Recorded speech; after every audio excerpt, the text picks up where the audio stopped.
Milli Kitabxanada Mətbuat Şurasının sədri, Yazıçılar Birliyinin sədr müavini, 525-ci qəzetin baş redaktoru, əməkdar mədəniyyət işçisi Rəşad Məcidin anadan olmasının 60 illiyi ilə əlaqədar nəşr olunan Qala Adam kitabının və Rəşad Məcid 60 elektron məlumat bazasının təqdimatı keçirilib. Milli Kitabxananın direktoru Professor Kərim Tahirov çıxış edərək Qala Adamın orijinal, fərqli və nostalji hisslərlə dolu bir kitab olduğunu söyləyib. 1992-ci ildə 525-ci qəzeti yaradan Rəşad Məcidin bu addımını çox böyük uğur kimi qiymətləndirən professor bu qəzetin hazırda da Azərbaycan mətbuatında eyni zamanda Azərbaycan mədəniyyətində önəmli yer tutduğunu vurğulayıb. Bugün 525-ci qəzet Azərbaycan dövlətçiliyinin, ictimai siyasi həyatımızı ruporuna çevirdi. Və mən deyərdim ki, Azərbaycan mədəniyyətinin də bugün ruporu.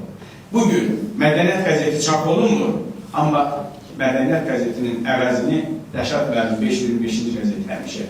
Mütləq onun nömrələrində mədəniyyət haqqında nələrsə bilir. Ədəbiyyat haqqında, mədəniyyət, ümumiyyətlə ədəbiyyatın, mədəniyyətin, ictimai həyatımızın bir ruporudur. Onun nəbzini tutur və onun nəbzinə uyğun məqalələr çap edir. Bu hamısı təbii ki, baş redaktorun, mən deyərdim ki, fəaliyyətidir, onun necə deyərlər, işidir.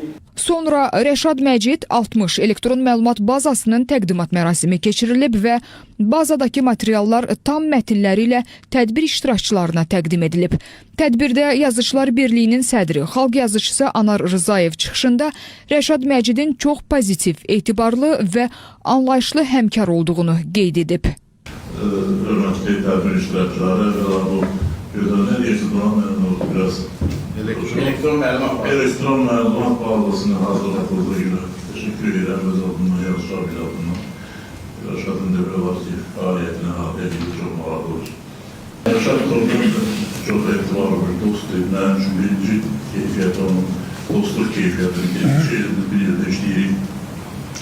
Mənim üçün bir-birimizə anlamışıq. AMEYA'nın prezidenti akademik İsa Həbibbəyli qeyd edib ki, bütün yönləri ilə yaradıcı olan Rəşad Məcid müasir Azərbaycan müstəqillik dövrünün publisistidir və janrların bütün növlərində professional şairdir.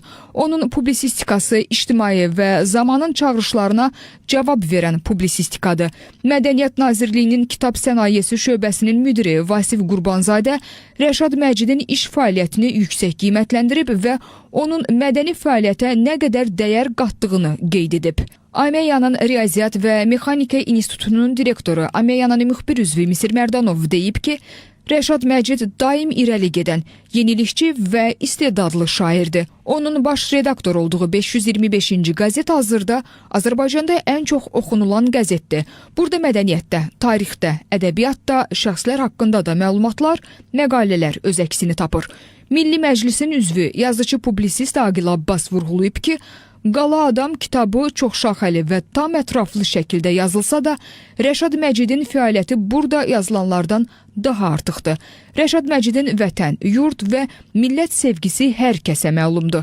Tədbirdə akademik Nizami Cəfərov, professorlar Cahangir Məmmədli, Qulu Məhərrəmli, Əli Əmirli, ölkəmizin Bosniya və Hersegovinadakı səfiri, filologiya elmləri doktoru Vilayət Quliyev, Medianın İnkişaf Agentliyinin icraçı direktorunun müavini Natiq Məmmədli, dini qurumlarla iş üzrə Dövlət Komitəsinin sədr müavini Gündüz İsmailov və digər iştirakçılar Rəşad Məcidin yaradıcılığından söz açaraq onun fəaliyyətini yüksək qiymətləndirib və ona uğurlar arzulayıblar. Sonda Rəşad Məcid bütün qonaqlara, iştirakçılara tədbirin yüksək səviyyədə təşkilinə görə Milli Kitabxananın əməkdaşlarına minnətdarlığını bildirib.